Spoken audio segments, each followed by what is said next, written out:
Seguimos con más información en la pantalla de Canal E y ahora tomamos contacto con Haroldo Montagu, el ex viceministro de Economía. ¿Cómo estás, Haroldo? Bienvenido. ¿Qué tal, Liliana? ¿Cómo están? Bien, gracias por estar del otro lado. Bueno, si hay que hacer un balance de estos meses de gestión de gobierno, ¿cuál es tu lectura, Haroldo? Bueno, mirá, destaco dos cuestiones. Primero, un lógico empeoramiento de las condiciones económicas que se mantiene, ¿no? Que se Ujú. sostiene a 9 meses ya de la asunción del gobierno, un empeoramiento en términos de ingresos, de actividad económica, esperable, ¿no? Anunciado por el presidente en campaña. Y a la vez destaco cierto pragmatismo en la praxis, digamos, en la gestión macroeconómica. Es decir, se ve que el equipo económico abandonó algunos dogmas libertarios y se destacan algunos rasgos, como decía, más pragmáticos en el manejo del tipo de cambio. Digamos, uno de los precios más importantes de la Argentina, el del dólar, está intervenido y tiene una regla fija de crecimiento de evaluación, ¿no? Del 2%, intervención en algunos mercados, en los precios de algunos mercados, como pueden ser en las tarifas energéticas, que un mes suben, otro mes bajan, no está claro el sendero, si bien se sabe que y está anunciado los aumentos en energía, en transporte, todos los meses va cambiando eso. Y también, por ejemplo, la intervención en el mercado de las prepagas, donde los Ujú. precios, ¿no? La tarifa de las prepagas primero han dado rienda suelta, después han dicho no, esto no puede ser. Entonces me parece que ahí el gobierno se debate entre algunos dogmas libertarios y bueno, el empeoramiento de las condiciones económicas para la población, que bueno, eso digamos, hay que ver cómo se sobrelleva. Ujú. Y en esos debates, ¿qué opinión te merece el tema del veto del presidente a la reforma jubilatoria? Bueno, me parece que es el veto, nosotros decimos un veto más político que Ujú. económico, ¿verdad? Porque algunos cálculos nos daban que la reforma, digamos, el cambio en la fórmula de movilidad jubilatoria implicaba un 1% del PIB adicional en términos de gasto, que en un contexto más o menos normal es algo tolerable, manejable. En este contexto un poco más agudo es más difícil, pero dado que de todo el ajuste del gasto público efectuado hasta el momento, estamos hablando de un ajuste en términos reales de, del 30% del gasto público, esa es la magnitud del ajuste, un tercio de ese ajuste es justamente sobre las partidas destinadas al pago de jubilaciones, con lo cual Ujú. era esperable y es en algún punto hasta necesario mejor en esas partidas. Con lo cual me parece que hay una idea del gobierno de defender a rajatabla su ancla fiscal, su cuadro, su esquema fiscal y nos movemos en esos límites, ¿verdad? A ver, descarto, digamos, que este sea el único veto. En Ujú. el futuro me parece que va a haber otros vetos a posibles políticas que se lancen desde el Congreso. Bueno, ahora también está pronto a debatirse el presupuesto universitario. ¿Crees que va a correr la misma suerte?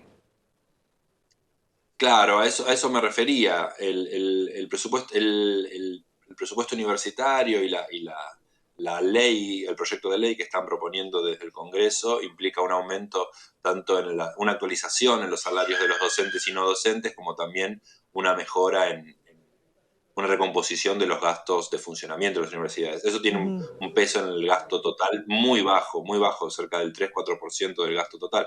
Con lo cual, nuevamente, me parece que vamos a estar, en caso que se apruebe la ley, ante un nuevo veto del presidente, un veto político, declamativo, que no altere, digamos, de nuevo, ¿no? Su esquema fiscal, su impronta ante su única medida de política concreta, que es el achicamiento del gasto en pos de un equilibrio fiscal. Ujú. Bueno, hoy en declaraciones también salió a hablar el ex ministro de Economía, Domingo Cavallo.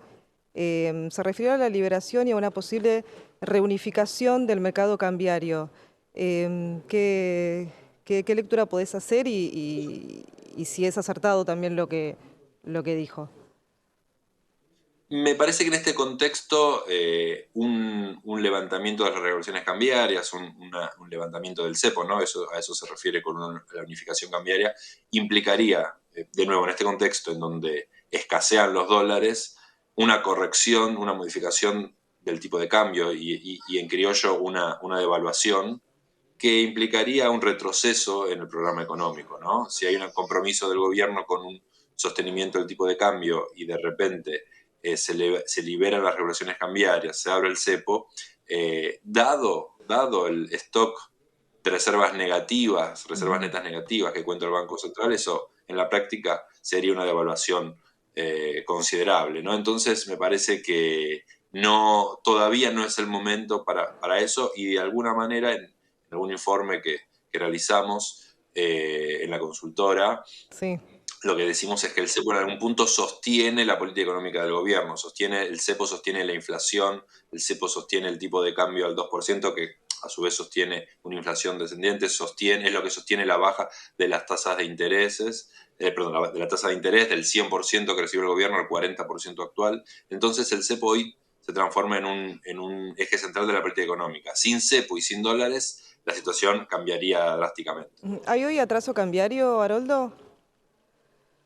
En términos del dólar oficial, no. Ujú. Luego de la devaluación, ¿no? Del aumento del dólar llevado a cabo a mediados de diciembre por la gestión que recién comenzaba el mandato, ¿no? De más del que llevó el dólar de 350 pesos a cerca de 800 y que hoy está en cerca de 900, esa devaluación todavía es más elevada que la inflación acumulada. Eso implica que el tipo de cambio todavía no está en esos niveles. Sí estamos atravesando desde aquel momento un proceso de apreciación del tipo de cambio. Claro. Nosotros decimos que todavía tiene un changüí cambiario, pero que en 1 o 2 meses a este ritmo devaluatorio y a este ritmo de inflación se termina. Y eso, digamos, también tiene un impacto en las cuentas externas, en la acumulación de dólares, y es un tema a ver. Ujú. Y en este objetivo que tiene el gobierno de desacelerar la inflación, ¿crees que va a converger con el crawling peg del 2% finalmente? Nosotros creemos que se alcanzó un piso de inflación en el 4%. Ujú. Puede ser 3,8, 3,9, pero 4,1, pero me parece que dadas las condiciones de la economía, hemos tocado un piso. En el caso que se perfore ese piso y se baje a un 3 o un 2%, como Liliana, como decías, eso Sí. implicaría o se podría lograr a costa de un empeoramiento de la actividad económica, un empeoramiento de los ingresos de la población, ¿no? Una recesión económica prolongada y profunda. Entonces, porque de hecho en el momento que la economía empiece a recuperar, las ventas empiecen a crecer, los ingresos a mejorar, eso también en este contexto es inflacionario, en los términos que plantea el equipo económico, ¿verdad? Ujú. Entonces, yo creo que estamos en un piso y perforarlo va a implicar un empeoramiento de la situación económica. Ujú. Y ahora con estas reservas netas negativas con las cuales hoy cuenta, ¿cómo es el desempeño del gobierno para afrontar los compromisos que tiene por delante en los próximos meses?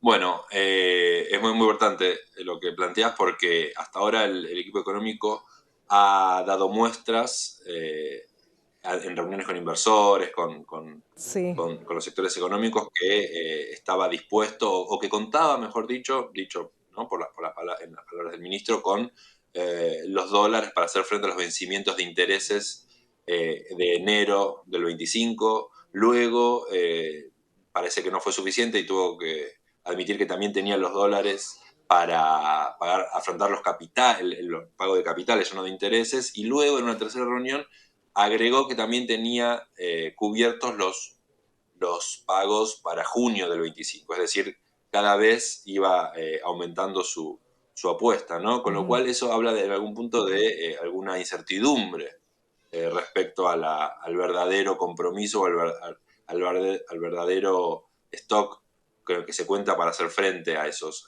compromisos, a esos pagos de deuda, de interés y capital. Con lo cual, en un marco de, Liliana, como decías, de reservas negativas y entrando en meses en donde están cayendo las reservas, Sí. se venía creciendo y los últimos 3 meses han caído, bueno, es lógico que se generen dudas respecto a la posibilidad cierta de esos pagos. Tal Ujú. vez de aquí en adelante la cosa se modifica, pero digamos, el dinero todavía, los dólares no han aparecido. Ujú. Ahora, Haroldo, te pregunto, el impuesto país termina a fin de año, ¿no? Finalmente, ahora el gobierno tiene que presentar el presupuesto 2025 en septiembre. ¿Puede que lo incluya, siendo uno de los impuestos que también tuvo protagonismo, si se quiere, en la recaudación, a pesar de que ahora, bueno, tomó la decisión de retrotraerlo al 7,5? Mira, como bien vos decías, ¿no? El gobierno apenas asumidos elevó el impuesto, la alícuota del impuesto del 7,5 al 17,5, es decir, 10 puntos más. En Ujú. septiembre, el día de ayer, lo ha retornado a su alícuota original de 7,5 y ha anunciado y comunicado en muchas ocasiones, tanto el presidente como el ministro de Economía, la eliminación total del impuesto hacia fin de año. Sí.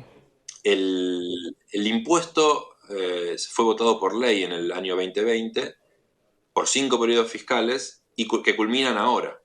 Con lo cual, en caso de extender el impuesto, debería nuevamente ser sometido a votación en el Ujú. Congreso. Yo creo que no va a ingresar en el presupuesto la extensión de este impuesto, no se va a prorrogar, no se va a dar el debate, y en caso que se dé, que el gobierno decida incluirlo en el presupuesto, me parece que abre un frente de conflicto con las provincias, porque el impuesto país es un impuesto que no es coparticipable.